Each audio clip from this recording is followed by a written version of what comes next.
కడప జిల్లా మైదుకూరులో సీఎం చంద్రబాబు మాట్లాడుతున్నారు. లైవ్ లో చూద్దాం. పెట్టుకోవాలి. ఇటీవల కాలంలో నేను రిపోర్ట్ ఇచ్చినప్పుడే ఇచ్చాను. వేస్ట్ ఎనర్జీకి పోయాం. చెత్త నుంచి కరెంటు తీయడం, కరెంటు తయారు చేయడం. అదే మరిగా తడి ఇది ఉంటే అక్కడి నుంచి లిక్విడ్ వేస్ట్ నుంచి బయోఫ్యూయల్కి వెళ్ళాం. అదే మరిగా ఇప్పుడైతే ఒక టెక్నాలజీ ఐఐటి తిరుపతి తయారు చేశారు. దగ్గర రబ్బర్ కానీ అన్ని కూడా తయారు చేసి ఇవన్నీ తయారు చేసి రోడ్లు వేయడానికి వేస్ట్లో వచ్చేదంతా కూడా తయారు చేసి తగిన మోతాదులో దాన్ని మిక్స్ చేసి బ్రహ్మాండంగా రోడ్లు వేస్తే 40% ఖర్చు తగ్గుతుందని చెప్పి వాళ్ళు చెప్పే పరిస్థితికి వచ్చారు. అలాంటి టెక్నాలజీ మనం ఉపయోగించుకోవాల్సిన బాధ్యత ఉంది. ఈరోజు సర్క్యులర్ ఎకానమీ అంటున్నాం.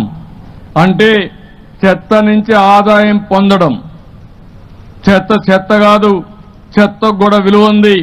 ఆ చెత్త నుంచి కరెంటు తయారు చేయొచ్చు, బయోఫ్యూయల్ తయారు చేయొచ్చు, కాంపోస్ట్ ఎరువులు తయారు చేయొచ్చు, రోడ్డుకు కావాల్సిన మెటీరియల్ తయారు చేయొచ్చు. అనేక లాభాలున్నాయి.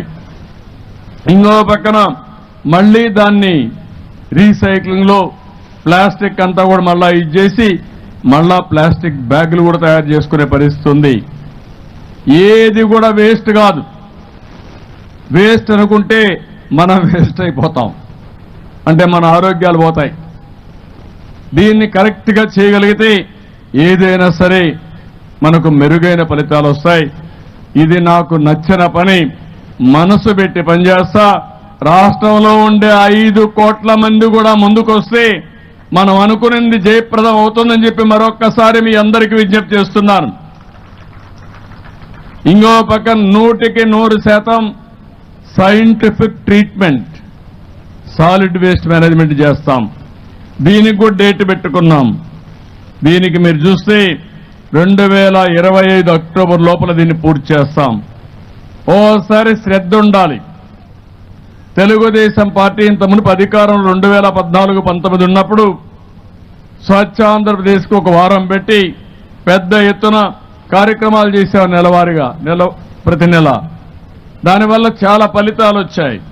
కానీ ఇటీవల కాలంలో మీరు చూస్తే పట్టణ ప్రాంతాల్లో 85 లక్షల మెట్రిక్ టన్నులు చెత్త పేరకపోయింది. నేను మచిలీపట్నం వెళ్ళాను. 4 రోడ్లు క్రాస్ అయ్యే సెంటర్లో దగ్గర కొన్ని వేల మెట్రిక్ టన్నులు పక్కనేసి గుట్టలుగా తయారయ్యే పరిస్థితి వచ్చింది. వర్షం పడితే అదంతా మగ్గిపోయి ఆ వాసన ఆ ప్రాంతంలో ఉండే వాళ్ళ ఇళ్లకి ఎంత భయంకరంగా వస్తుందో, అంటువ్యాధులు వస్తాయో మనం ఆలోచించుకోవాలి. ఆ నీళ్లన్నీ పైన వర్షం పడినప్పుడు ఆ బురద గాని మురికి గాని భూగర్భ జలాల్లో కలిసిపోయి ఆ ఏరియా కలుషితమైపోయే పరిస్థితి వస్తుంది. దానివల్ల మనం తాగే నీళ్లు కలుషితమైన నీళ్లు తాగే పరిస్థితికి వస్తాం. ఒక పక్కన గాలి కలుషితం అవుతుంది, మనం పీల్చే గాలి. మన తాగే నీళ్లు కలుషితం అవుతాయి.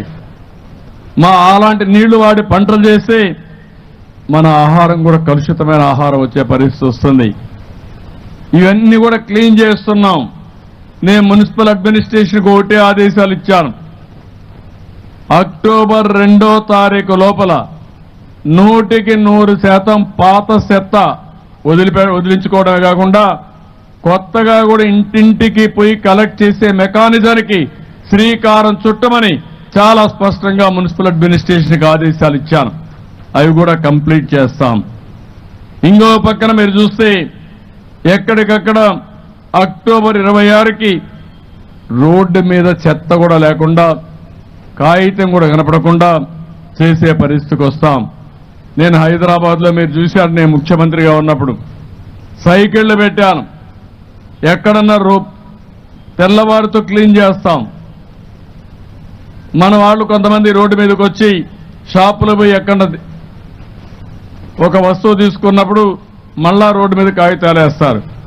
అవి కలెక్ట్ చేయడానికి 2-3 కిలోమీటర్లకు ఒక మనిషిని పెట్టాను. అంటే కలెక్ట్ చేస్తే మీలో కొంతరికైనా పరివర్తన మారుతారు. దీనివల్ల ఉపయోగపడుతుంది కూడా చేశాం. అన్ని ప్రయోగాలు చేశాం. కానీ ఈరోజు భారతదేశం మొత్తం స్వచ్ఛ భారత్ వైపు ముందుకు పోయినప్పుడు మనం అగ్రస్థానంలో ఉండాల్సిన అవసరం ఉంది.